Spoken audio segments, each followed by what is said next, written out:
आवाज येतोय सर माझा व्यवस्थित? हा आवाज येतोय ताई, येतोय. Okay okay. सर्वांना सप्रेम नमस्कार.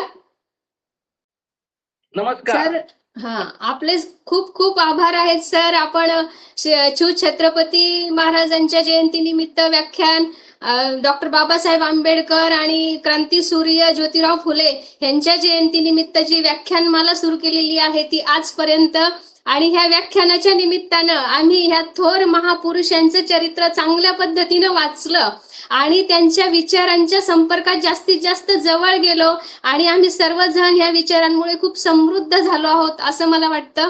त्यासाठी सर तुमचे खूप खूप आभार. या ठिकाणी मी विश्वास बाबरे सरांचेही आभार मानेल, कारण मागच्या वेळी जेव्हा आपण डॉक्टर बाबासाहेब आंबेडकर यांच्या जयंती निमित्त आणि क्रांतीसूर्य ज्योतिराव फुले यांच्या जयंती निमित्त व्याख्यानमाला आयोजित केली होती आणि चर्चा सुरू होती, त्यावेळी विश्वास बाबरे सरांनी हा प्रस्ताव सरांच्या समोर मांडला होता की आपण छत्रपती संभाजी महाराजांच्या जयंतीच्या निमित्तानेही व्याख्यानमाला घेऊयात, आणि सरांनी त्यांचा प्रस्ताव मान्य केला आणि बाबरे सर त्या दिवसापासून मी संभाजी महाराजांचे चरित्र वाचायला सुरुवात केली. त्यासाठी तुमचेही खूप खूप धन्यवाद. तुम्ही तो विचार त्या ठिकाणी मांडला आणि माझी सुरुवात झाली, त्याच्यासाठी खूप तुमचे आभार. आपण छत्रपती संभाजी महाराजांच्या जयंती निमित्ताने ही व्याख्यानमाला सुरू केलेली आहे. तर त्यांच्या जयंती निमित्त छत्रपती संभाजी महाराजांना मी प्रथमतः विनम्र अभिवादन करते. आपण ही व्याख्यानमाला जी आहे ही आपली 5 दिवसांची व्याख्यानमाला आहे. प्रत्येक दिवशी दीपस्तंभ कला अकादमीचे 3 व्याख्याते व्याख्यान सादर करणार आहेत. आजचं पहिलं पुष्प जे आहे ते आपले अभ्यासू व्यक्तिमत्व धन्यकुमार काळे सरांनी सादर केलं आणि अतिशय सुंदर पद्धतीने अतिशय चांगल्या भाषेत त्यांनी आपल्याला संभाजी महाराज उलगडून दाखवले. त्याबद्दल त्यांचेही मी खूप धन्यवाद व्यक्त करते. आणि हे दुसरं पुष्प गुंफण्याची संधी आदरणीय पवार सरांनी मला दिली, त्याबद्दल त्यांचेही धन्यवाद व्यक्त करते. स्वराज्याचं स्वप्न ज्यांनी पाहिलं ते छत्रपती शहाजी महाराज, स्वराज्य संस्थापक छत्रपती शिवाजी महाराज, आणि स्वराज्याचं संरक्षण ज्यांनी केलं ते छत्रपती संभाजी महाराज, क्रांतीसूर्य ज्योतिराव फुले, भारतरत्न डॉक्टर बाबासाहेब आंबेडकर, शाहीर अण्णाभाऊ साठे, राजर्षी शाहू महाराज, माता जिजाई, माता रमाई, माता अहिल्या, माता सावित्री, माता भीमाई, आणि या अखंड विश्वामध्ये शांतता, समता आणि बंधुत्व प्रस्थापित करण्यासाठी ज्या थोर महामानव आणि महामातांनी आपल्या प्राणांची आहुती दिली त्या सर्वांना मी आपल्या प्रचंड टाळ्यांच्या गजरामध्ये विनम्र अभिवादन करते. या थोर आजच्या व्याख्यानमालेच्या कार्यक्रमासाठी उपस्थित आपल्या दीपस्तंभ कला अकादमीचे अध्यक्ष आदरणीय गुरुवर्य रवींद्रजी पवार सर, दीपस्तंभ कला अकादमीच्या संचालका सन्माननीय सबुरीताई पवार, आणि ह्या कार्यक्रमासाठी अतिशय उत्साहाने उपस्थित असलेले दीपस्तंभ कला अकादमीचे सर्व सन्माननीय सदस्य, माझे कुटुंबीय आणि मित्रपरिवार. कोणत्याही महापुरुषांची जयंती आपण का साजरी करतो? आत्ताच धन्यकुमार काळे सरांनी आपल्याला छान पद्धतीने सूचित केलं की कोणत्याही महापुरुषांची जयंती आपण साजरी करत असताना त्यातून काय काय घ्यायचं असतं.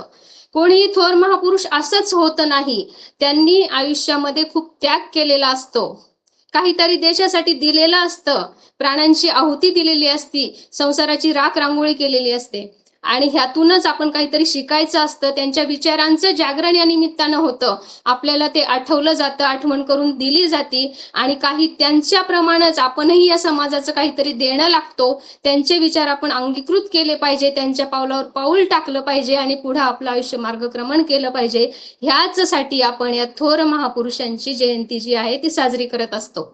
आता आपण थोर पराक्रमी शूर महाराष्ट्राची आणि पूर्ण भारताची देशाची आणबाण शान असलेले छत्रपती संभाजी महाराज यांची जयंती साजरी करत आहोत. कोण होते संभाजी महाराज? काय होतं विशेष असं त्यांचं? एका कवीच्या 4 ओळी आहेत, ती मी आपणास सांगू इच्छिते. घनघोर तिमिरी सौदामिनीची जशी लखलखती तेजा, घनघोर तिमिरी सौदामिनीची जशी लखलखती तेजा, तसा तेजस्वी शूरवीर तो संभाजी राजा. छावा होता शिवबांचा तो छावा होता शूरवीर विबाणा, शिवबावांचा छावा होता शूरवीर कविबाणा. देशासाठी प्राण दिले पण नाही झुकला ताठकणा, देशासाठी प्राण दिले पण नाही झुकला ताठकणा. देशासाठी होतात्म्य पत्करणारा हा राजा होता. इतिहासात असं कधीच घडणार नाही. देशासाठी प्राण दिले, आपली तत्वनिष्ठा पाळली, आपली धर्मनिष्ठा पाळली, आपलं स्वराज्यासाठी जे कर्तव्य होतं ते आपलं प्राणांचं अर्पण करून त्यांनी ते पूर्ण केलं. आणि ह्याचसाठी आज मी गीता कुळवंत संभाजी महाराजांचा पराक्रम आणि शौर्य यांची गाथा गाण्यासाठी विषय घेऊन आले आहे. इथे ओशाळला मृत्यू, छत्रपती संभाजी महाराज अद्वितीय शौर्य. 14 मे 1657 पुरंदर या गडावर छत्रपती शिवाजी महाराज आणि राणी सईबाई यांना पुत्ररत्न प्राप्त झालं. बाळाचं नाव ठेवण्यात आलं संभाजी. जिजाऊंनी हे नाव ठेवलं आणि जिजाऊंचे जे थोरले सुपुत्र होते संभाजीराजे यांचा अल्प वयातच मृत्यू झाला होता आणि त्यांची आठवण राहावी म्हणून त्यांनी यांचं नाव संभाजी ठेवलं होतं. बाळाचं दुर्दैव असं होतं की सईबाईंना बाळंतपणातच बाळांतरोग हा आजार झाला होता आणि त्यामुळे त्या बाळाला दूध सुद्धा पाजू शकत नव्हत्या. अशा वेळी कापूरहोळ या गावावरून माता धाराऊंना त्या ठिकाणी आणण्यात आलं आणि धाराऊ ह्या संभाजी राजांच्या दूध आई बनल्या. मला या ठिकाणी आवर्जून सांगावं असं वाटतं, आठवण करून द्यावीशी वाटते ती अशी की धाराऊंचे उपकार आपण कधीही विसरू शकत नाही, सर्व महाराष्ट्र विसरू शकत नाही. कारण जेव्हा स्वराज्य संरक्षणाची जबाबदारी संभाजी राजांवर होती आणि हा राजा 10 वर्ष सर्व परकीय सत्तांशी अखंडितपणे झुंज देणार होत्या, त्याच संभाजी राजांना दूध हे धाराऊंनी पाजलेलं होतं. त्यामुळे या ठिकाणी आवर्जून मी त्या धाराऊंनाही विनम्र अभिवादन करते. माता 2 वर्षाचे जेव्हा संभाजी राजे झाले त्यावेळी सईबाईंचं निधन झालं. आईपणाला ते पोरके झाले. साहजिकच त्यांची जडणघडण करण्याची सर्व जबाबदारी माता जिजाऊंवर आली आणि जिजाऊंनी अशा प्रकारचं त्यांना सर्व काही दिलं. धर्मनिष्ठा असेल, राजनिष्ठा असेल, कर्तव्यनिष्ठा असेल, नीतिमत्ता असेल, सर्व गुणांचं पालन पोषण संभाजींना केलं आणि त्यामुळेच ते स्वराज्याचे 3रे छत्रपती घडू शकले. हे या ठिकाणी मी आवर्जून सांगू इच्छिते. संभाजी राजे 9 वर्षाचे असताना, आताच आपल्याला धन्यकुमार काळेंनी सांगितलं ज्या पद्धतीनं मिर्झा राजे जयसिंगांबरोबर छत्रपती शिवाजी महाराजांना तह करावा लागला होता आणि त्या तहाच्या वेळी 23 किल्ले द्यावे लागले होते आणि जोपर्यंत ते किल्ले मिर्झा राजेंच्या ताब्यात येत नाहीत तोपर्यंत त्यांनी संभाजी राजांना आमच्याकडे ओलीस ठेवा असं शिवाजी महाराजांना सांगितलं. तहाचा तो एक भाग होता, त्यामुळे संभाजी राजांना तिथे ओलीस राहावं लागलं. ह्याच दिवसापासून त्यांचं देशप्रेम आणि त्याग करण्याची वृत्ती सुरू झाली. असं हे वयाच्या 9व्या वर्षापासून ज्यांनी देशासाठी त्याग करण्याची सुरुवात केली. शत्रूच्या गोटामध्ये जाऊन एवढ्या लहान बाळानं राहणं सोपी गोष्ट नाही. कुठे असेल ते शिवाजी महाराजांचं काळीज आणि कुठे असेल जिजाबाईंचं काळीज की आपल्या एवढ्या लाडक्या सुपुत्राला, नातवाला त्या ह्यांच्या काय म्हणता येईल शत्रूच्या तावडीत द्यायचं आहे. परंतु स्वराज्यासाठी त्यांनी हे धाडस केलं आणि अगदी हसत संभाजी महाराजांनी ते स्वीकारलं. त्यापुढे ज्यावेळी आग्र्याला गेले, आग्र्यालाही तो तहाचाच एक भाग होता, त्यामुळे संभाजी महाराजांना आग्र्यालाही सोबत न्यावं लागलं. आपल्याला आग्र्याचा इतिहास सर्वांना माहिती आहे की तिथून कशा पद्धतीनं महाराजांची सुटका झाली आणि महाराज पुढे आले, मागे संभाजींना ठेवण्यात आलं. 9 वर्षाचं हे बाळ ज्यावेळी महाराष्ट्रात परत येतं त्यावेळी काही विमान, रेल्वे आणि मोटरगाड्या हा प्रकार नव्हता. साहजिकच त्यांना घोड्यावरून चालत आणि वेश बदलून प्रवास करावा लागला, उन्हातान्हातून यावं लागलं. हीच त्याग आणि देशप्रेम आणि स्वराज्याविषयीची निष्ठा संभाजी महाराजांना वयाच्या 9व्या वर्षापासून त्यांच्यामध्ये भिनलेली असलेलं आपल्याला दिसतं. हे झालं त्यांच्या बालपणातलं कार्य. ज्यावेळी मोठे झाले, वडिलांचा मृत्यू झाला, आणि स्वराज्यांचं रक्षण करण्याची जबाबदारी छत्रपती संभाजी महाराजांवर येऊन पडली. असं म्हणतात की पराक्रमाचं नाव म्हणजे संभाजी. सगळ्या परकीय सत्तांना त्यांनी परेशान करून सोडलं होतं. कुणीही मराठा सत्तेवर राज्य करू शकत नव्हतं. संभाजी महाराजांची ताकद, संभाजी महाराजांची भीती एवढी घेतलेली होती शत्रूने की ते त्यांच्यावर चाल करून सुद्धा जाऊ शकत नव्हते. हे झालं त्यांचा पराक्रम. पण दुसरी एक बाजू अशी आहे की संभाजी महाराज हे एक प्रकार साहित्यिक होते. त्यांनी 7 शतक, नायिका भेद आणि नखशिका तसेच बुधभूषणम हा संस्कृत भाषेतील ग्रंथ लिहिलेला आहे. बुधभूषणम हा ग्रंथ संस्कृत भाषेत जरी असला तर तो आता मराठीत भाषांतरित झालेला आहे. भाऊ दाजी लाड यांनी या ग्रंथाची प्रत शोधून काढली आणि त्यांनी आत्ताची रॉयल एशियाटिक सोसायटी मुंबई येथे ही प्रत आहे.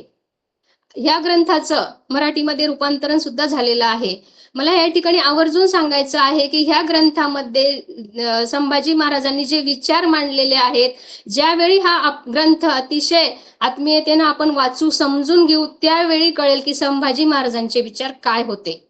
आतापर्यंत इतिहासात बऱ्याच अंशी संभाजी महाराजांची निगेटिव्ह नकारात्मक बाजू दाखवण्यात आलेली आहे, परंतु त्यात काहीही सत्य नाही. जेव्हा आपण हा ग्रंथ वाचतो त्यावेळी आपल्याला कळतं की संभाजी महाराज काय होते. 883 श्लोक या ग्रंथामध्ये आहेत. 2 खंडांमध्ये हा विभागलेला आहे आणि हा ग्रंथ हा फक्त ऐतिहासिक साहित्य नाही. या ग्रंथामध्ये राजनीती काय असावी, धर्मनीती काय असावी, गुप्तचर खातं कसं असावं, किल्ले कसे असावेत, एका शासकाचं कार्य काय असावं, शासकानं त्याग कसा करावा, प्राण जरी आपल्याला द्यायची वेळ आली देशासाठी तरी त्या शासकानं कसं वागावं, ह्याचं सविस्तर हे 883 श्लोक आपल्याला सांगतात. एक श्लोक, ज्यावेळी संभाजी महाराजांना औरंगजेबानं बंद फितुरीनं कैद केलं, आताच धन्यकुमार काळे सरांनी आपल्याला सांगितलं की कसं त्यांना यातना देण्यात आल्या, त्यांचं हाल करून मारण्यात आलं, परंतु मृत्यू जो आहे तो त्यांना घाबरत होता. अशा प्रकारची परिस्थिती आपल्याला दिसते. 40 दिवस ते निश्चित पडून होते आणि मृत्यू त्यांना शिवू शकत नव्हता. शेवटी संभाजी महाराजांनाच वाटलं असेल का रे बाबा घाबरतो, मी तुला कवटाळतो, अशी परिस्थिती होती. ज्याला मृत्यू घाबरतो आणि तो व्यक्ती मृत्यूला घाबरत नाही, ज्यावेळी 2 तप्त सळाया समोर आणल्या जातात आणि त्या डोळ्यात घातल्या जातात तर आपल्यासारखा सामान्य माणूस ते बघूनच त्याच ठिकाणी मरून जाईल. परंतु अतिशय शांतपणे हे सगळं ते सहन करत होते. कुठेही चेहऱ्यावर चित्कार सुद्धा, आवाजात सुद्धा नव्हता.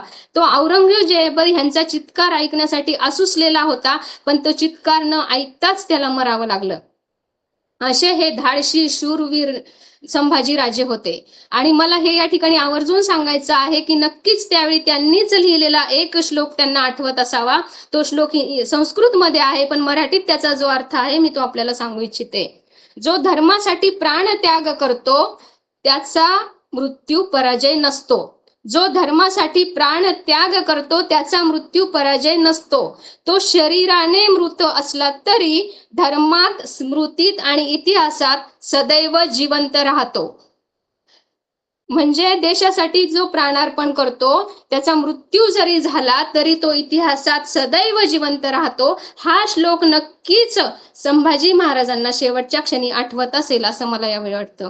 हा एक श्लोक झाला. असे 883 श्लोक त्यांनी लिहिलेले आहेत आणि प्रत्येक श्लोकातून काहीतरी घेण्यासारखं आहे. तर ह्या व्याख्यानाच्या निमित्तानं मी आपणा सर्वांना, जे काही उपस्थित आहेत सर्वांना सांगते, गुगलवर सुद्धा मराठीत याचा अनुवाद उपलब्ध आहे, ऑडिओ क्लिप आहेत. जरूर आपण सगळ्यांनी हा ग्रंथ ऐका आणि संभाजी महाराज खरे काय आहेत हे आपल्याला कळेल. कारण जसे माणसाचे विचार असतात तशीच ती कृती करत असतो आणि ह्या ग्रंथामधून संभाजी महाराजांचे विचार आपल्याला चांगल्या पद्धतीने कळतात आणि मग त्यांची कृती कशी होती, कशी त्यांनी कृती केली हे आपल्या लक्षात येईल. हे झालं त्यांचं साहित्य प्रेम. त्याच्या पुढे संभाजी महाराजांची धास्ती शत्रूंनी घेतलेली होती. एकच फक्त प्रसंग सांगेल की पोर्तुगीजचा व्हाईसराय गोवा प्रांतावर पोर्तुगीजांचं राज्य होतं आणि त्या ठिकाणी पोर्तुगीज हे इतर धर्मीयांवर धर्मांतरणासाठी खूप त्रास द्यायचे, त्यांचा छळ करायचे, हाल करायचे आणि ही बातमी संभाजी महाराजांना समजली आणि त्यांनी तिथला जो किल्ला आहे फोंडा किल्ला गोव्यामधला त्याच्यावर स्वारी करून गेले आणि त्या पोर्तुगीज व्हाईसरायला ज्यावेळी संभाजी महाराज स्वारी करायला त्या ठिकाणी गेले तर पळता हुई थोडी झाली, अतिशय तो घाबरला आणि मराठ्यांनी आणि संभाजी महाराजांनी तो किल्ला जिंकून घेतला.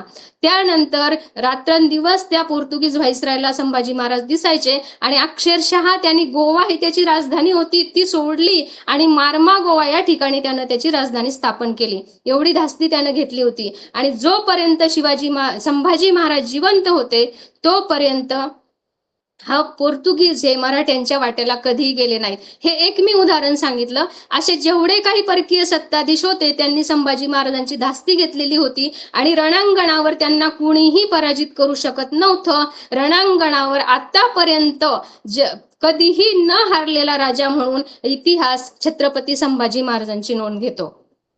संभाजी महाराजांनी त्यांचं आयुष्य खूप कमी लाभलं होतं, फक्त 31 वर्षाचं आयुष्य त्यांना लाभलं होतं आणि ह्या 31 वर्षाच्या आयुष्यामध्ये त्यांनी 120 लढाया लढल्या आणि 120च्या 120 लढाया ते जिंकलेल्या आहेत.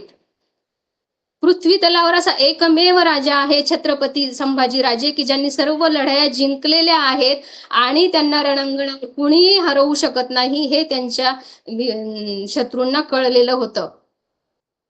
संभाजी महाराजांनी जे रणांगणावर त्यांना जिंकू शकत नाही आपण हे औरंगजेबाने सुद्धा ओळखलं होतं, म्हणूनच त्यांनी बंद फितुरीने त्यांना कैद केलं.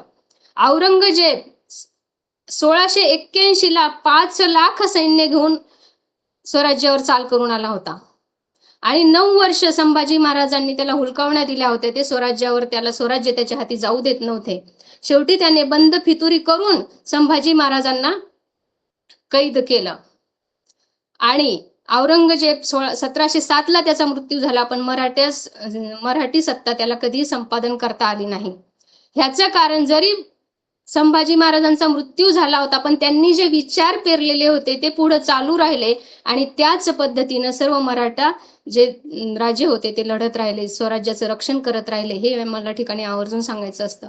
जे आपला जो चांगला विचार आहे, आपण जे सत्यासाठी काम करतो, ध्येयानं प्रेरित होऊन काम करतो, जनहितासाठी काम करतो, त्याग करतो, ह्याचा आदर्श पुढची पिढी ही घेत असते आणि मग तो व्यक्ती जरी गेलेला असला तरी त्याचा विचार हा मागे राहतो. हे या ठिकाणी आपल्याला शिकायला मिळेल. अजून एक ह्या संभाजी महाराजांच्या इतिहासामधून आपल्याला शिकण्यासारखी खूप चांगली गोष्ट म्हणजे मैत्री कशी असावी. कवी कलश हे संभाजी महाराजांचे मित्र होते. आपण म्हणतो मित्र हा सुखात साथ देतो, मित्र हा दुःखात साथ देतो, मित्र हा पंक्तीला बसतो. पण मला या ठिकाणी आवर्जून सांगायचं आहे की मृत्यूच्या पंक्तीला बसलेला मित्र कोणी पाहिलेला नाहीये. कवी कलश हे संभाजी महाराजांच्या मृत्यूच्या पंक्तीला बसलेले होते. डोळे काढले असतील, जीभ काढली असेल, जी काय शिक्षा दिली जात होती ती कवी कलश यांना अगोदर दिली जात होती आणि त्याच्यानंतर संभाजी महाराजांना. अशी ही मैत्री होती. हे आपण या ठिकाणी शिकण्यासारखं आहे. छत्रपती संभाजी महाराज हे कवी कलश यांना छंदोगामात्य म्हणायचे. मित्र देहत्याग करतोय तर कवी कलश हे फितूर होऊ शकले असते, पण तसं झालं नाही. कवी कलशांचाही नकारात्मक इतिहास सांगितला जातो. कुठं असाही आहे की त्यांनी संभाजी महाराजांना पकडून देण्यासाठी प्रयत्न केला. पण ज्यावेळी कवी कलश हे संभाजी महाराजांबरोबर देहत्याग करतात, त्यांच्याबरोबर हुतात्म्य पत्करतात, त्या ठिकाणी तो इतिहास खोडून काढला जातो की मित्र असावा तर असा. बहीण कशी असावी, राणूबाईंसारखी असावी. प्रत्येक संकटात राणूबाईंनी संभाजी महाराजांची साथ दिली आणि भाऊही तसाच होता की जो बहिणीचं रक्षण करत होता, बहिणीच्या सोबत राहत होता. असं हे जे चरित्र आहे, चरित्र वाचत असताना आपल्याला अनेक गोष्टी शिकायला मिळतात आणि आपण आपलं जीवन कशा पद्धतीनं जगलं पाहिजे, कसं त्याग केलं पाहिजे हे शिकता येतं. आत्ताच धन्यकुमार काळे सरांनी आपल्याला सांगितलं की खरोखर युवकांना कुणाकडून प्रेरणा घ्यायची असेल तर ती छत्रपती संभाजी महाराजांकडून घ्यावी. संभाजी महाराज हे खरोखर युवकांचं प्रेरणास्थान ठरतात. कारण त्यांच्याकडे धाडस होतं, धैर्य होतं, राजनीती होती, त्याग करण्याची वृत्ती होती, शरीर जबरदस्त होतं. ते एक चांगले मल्ल होते आणि ह्या सगळ्या गोष्टी त्यांच्याकडून शिकण्यासारख्या आहे. आयुष्य किती मिळालं हे महत्वाचं नाहीये, हे कमी आयुष्यात ते कसे जगले हे महत्वाचं आहे. आणि ह्या कमी आयुष्यामध्ये सुद्धा त्यांनी इतका मोठा पराक्रम गाजवला, आपल्यासाठी स्वराज्याचं रक्षण केलं, म्हणून आज आपण या ठिकाणी बोलू शकतो, उभं राहू शकतो, सगळं स्वातंत्र्य आपल्याला आहे. हे आपण या ठिकाणी शिकण्यासारखं आहे. जाता जाता एवढंच सांगेल की मृत्यू सुद्धा त्यांना घाबरत होता, त्यांना स्पर्श करत नव्हता. एक असं माझ्या मनात आलं की खरोखर मृत्यू त्यांच्या जवळ जाऊन परत येत असेल की किती हा धाडशी माणूस आहे, ह्याची देशाला गरज आहे, आणि किती धैर्य आहे, किती पराक्रम आहे, किती तेज आहे याच्या चेहऱ्यावर, आणि मृत्यू सुद्धा त्याला घाबरत असेल. म्हणूनच एका कवीच्या मी 4 ओळी जाता जाता आपल्याला बोलून दाखवेल. मौत भी कांप उठी जब संभाजी राजा खड़ा था, मौत भी कांप उठी थी जब संभाजी राजा खड़ा था, जुल्म की हद कर दी थी लेकिन स्वराज्य के लिए लड़ा था, जुल्म की हद कर दी थी लेकिन स्वराज्य के लिए लड़ा था, न झुका न टूटा न कभी डरा था, न झुका न टूटा न कभी डरा था, शेर मराठा था हो, शेर मराठा था हो, जो मौत से भी बड़ा था, जो मौत से भी बड़ा था. धन्यवाद.